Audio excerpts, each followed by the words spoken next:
welcome to Scaregenics, and here are the most dangerous active serial killers in 2020. In a world that tends to frown on murdering your fellow man, serial killers are often considered the worst of the worst, yet they're very, very real. It's borderline unbelievable that anyone would choose to kill people over and over again. It's even harder to believe that there are actually plenty of people like that out there. According to The Atlantic, the FBI believes that under 1% of all unsolved murders are the work of serial killers.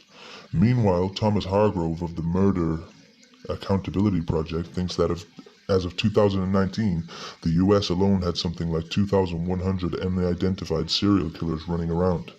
Author and former police detective Michael Arnfield thinks that the number could be as high as 4,000. Obviously, we have no way to know for sure which of these undiscovered serial killers are most terrifying because, well, they haven't been caught yet. Still, we definitely do know about some of them, and what we know is pretty scary. Let's take a look at some of the most dangerous serial killers who are still out and about in 2020. Number 1. Pedro Alonso Lopez. When you're known as the monster of the Andes, you have a lot of monstrosity to live up to, and according to biography, Pedro Alonso Lopez is as terrifying as they come.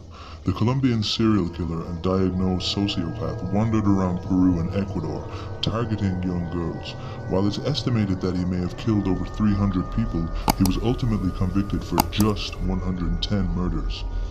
What is Lopez doing on the list if we already know who he was and he's already being caught?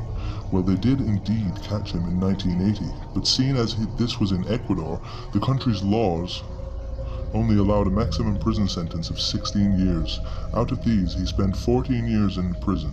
In 1995, he was released for good behavior and deported to his native Colombia, where he was declared insane and put in a psychiatric hospital. In early 1998, he was declared sane, which proved to be a bad move. Lopez promptly visited his elderly mother to demand his inheritance, and upon learning that she was poor, he sold her possessions on the street. After that, he disappeared without a trace.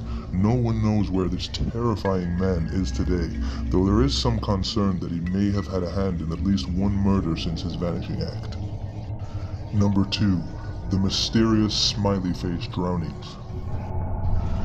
Imagine a group that ruthlessly stalks young, inebriated victims and kills them in a way that makes it very difficult to tell whether the death was accidental or not. As Rolling Stone reported in 2019, Professor of Criminal Justice Lee Gilbertson and former NYPD detectives Kevin Gannon and Anthony Duarte think this terrifying scenario is a very real thing. Since 2008, they have posited a theory that some sort of gang or group of domestic terrorists is targeting young white men with a college education, often after a night of drinking. They abduct them, murder them, and make the death look accidental drownings. The only sign of their involvement is an ominous smiley face graffiti near the alleged crime scenes.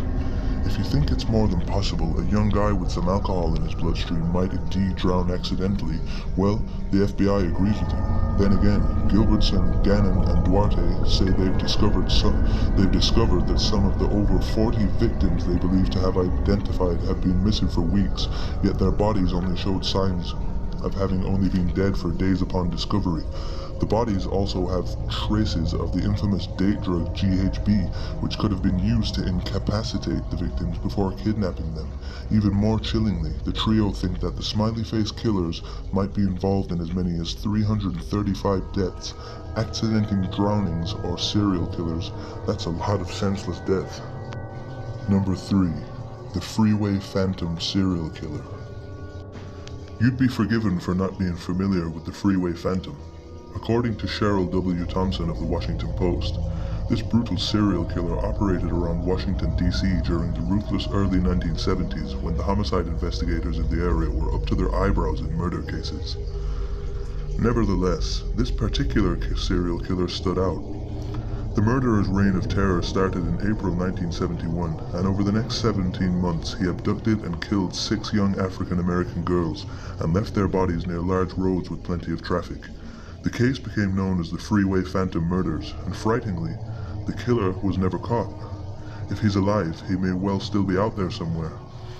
A large part of why the Freeway Phantom was never caught was the unfortunate fact that he's thought to have been the first serial killer in the area, So apart from the victim's family and a sympathetic detective called Romaine Jenkins, no one really knew or cared how to proceed with the investigation, at least until the FBI stepped in 1974. Unfortunately, while their sizable task force was able to comb through every existing lead and go through hundreds of suspects, and despite some lines of investigation with lots of potential, the serial killer was never found. Number 4. The Zodiac Killer. Apart from Jack the Ripper, the Zodiac Killer is arguably the most famous unsolved serial killer case out there.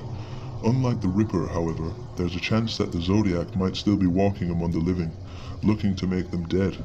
As biography tells us, the Zodiac Killer murdered at least 5 people in the San Francisco Bay Area in 1968 and 1969, taunting the press and the police with boastful letters, phone calls, and strange codes. There's a possibility that he also committed other murders before these famous ones. Despite a robust amount of leads, from fingerprint evidence to eyewitness accounts and a police sketch and the killer's own constant messages, no suspect was ever arrested and the killings eventually stopped.